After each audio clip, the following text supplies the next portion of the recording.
I lived in a one-bedroom basement apartment, and suddenly, after a few different eviction attempts, there was finally a valid attempt, so I found myself having to move out of my apartment.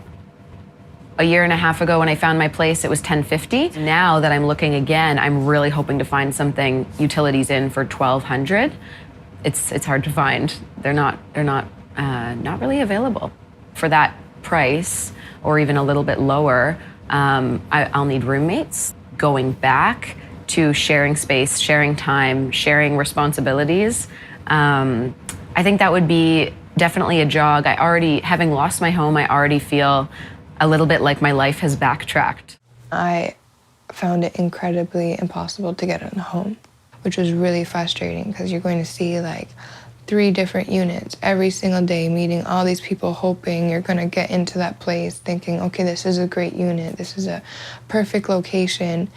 And then you're sitting around waiting for that call back for a couple of days later, and you never get that call, and it gets so depressing after a while. And there was like a good period for like a good week. I was just so depressed. I literally wanted to give up on life and destroy whatever health I had going on. My 14-year-old son he and I have to be housed, not just myself.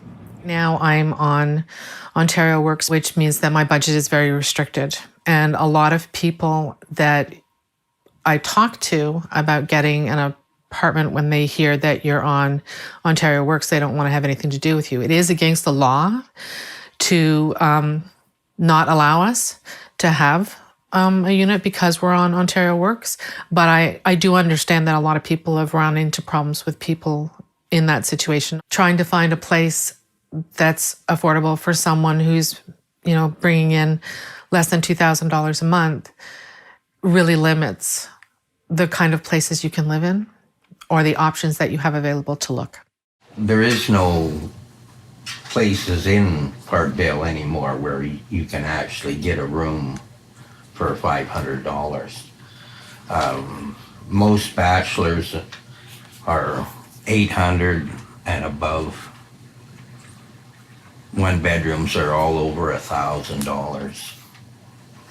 And there's just no way that I can afford to pay that kind of money. So yeah, I would have no choice but join the other homeless underneath the bridges. Well, I've lived in Parkdale a long time.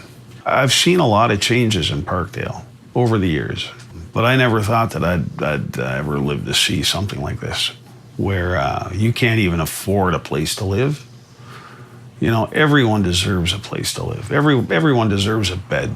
And I'm not going to be pushed out. There's no way. Hell no. No. I've lived here 48 years, and I'll be damned if I'm going to be pushed out.